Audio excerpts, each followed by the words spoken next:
Thank you so much, sir, for those kind words, and I'm really thankful to Agrawal, sir, for this given opportunity.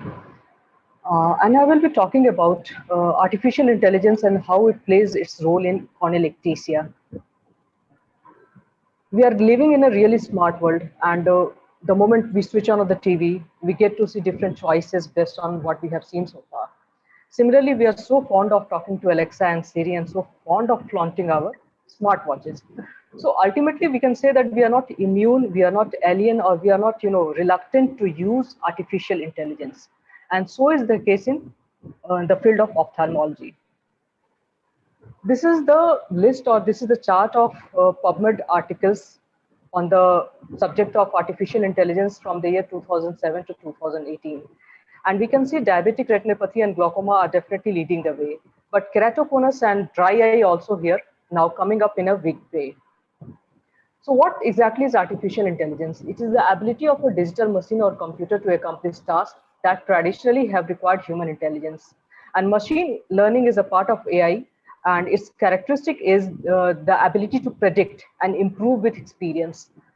Deep learning again is a part of machine learning, which where a large amount of data is fed to a neural network.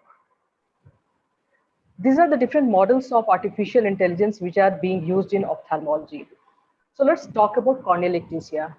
And if we talk about keratoconus, the different studies they report a large variation in the given prevalence of keratoconus, ranging from 0.003% to 2.3%. And this large variation is not just because of geographical variation.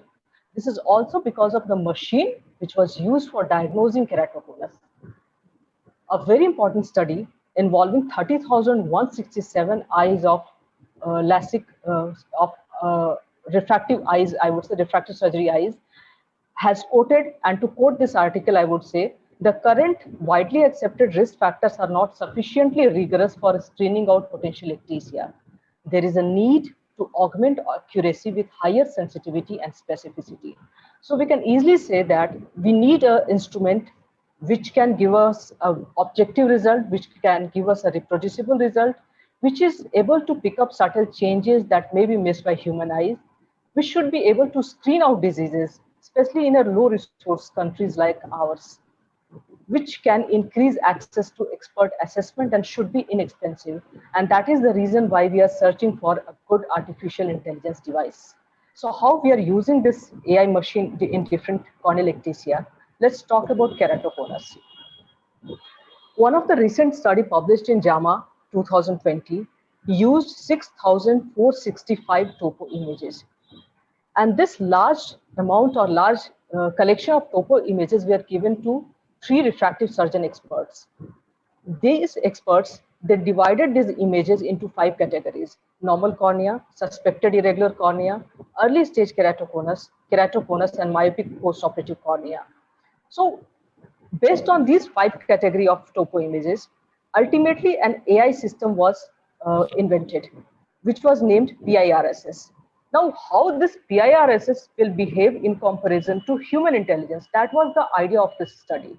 So what they did, they gave 100 test images to this AI system, and the same test images were given to a group of ophthalmologists. And this group of ophthalmologists had five senior refractive surgeons, five students of refractive surgery, five senior ophthalmologists who were not refractive surgeons, and five medical students who hadn't studied refractive surgery. And now their performance were compared with each other, these group of ophthalmologists with artificial intelligence.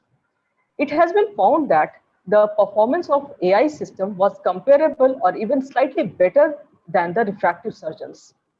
And for other group of ophthalmologists, AI performed in a much better manner. So definitely AI scores here over human intelligence. I'm not saying that it can surpass it, but definitely it can perform. Then comes refractive surgery screening. Uh, Based on pentacam images, a particular index has been recommended now. That is pentacam random forest index, or commonly known as PRFI. This has been proposed by Lopez in the year 2018. And this has been found to perform better with better specificities and sensitivity to the commonly used Bellin algorithm, Bellin-Ambrosio algorithm that we use very often.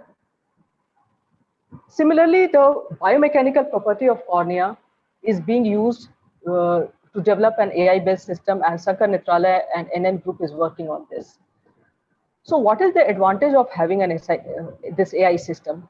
Definitely, it helps us in screening disorders. It gives us objective reproducible result with good sensitivity and specificity. It increases access to expert assessment.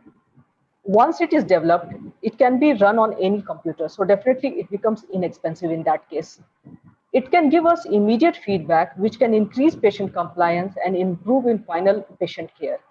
And by screening patients who actually need treatment, we can bring more patient to or more relevant patient to ophthalmologists. That is one of the major advantages. Definitely, it has got its own share of disadvantage, like it needs high data set.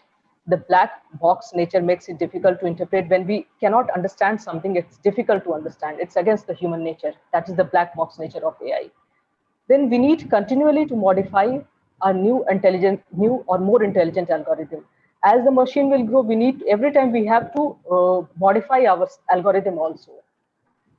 It does not provide full quantitative result in case of high inter-individual variability. In those cases, we need to have a very generalized or very vast amount of data, in fact. And definitely it has got ethical and regulatory issue.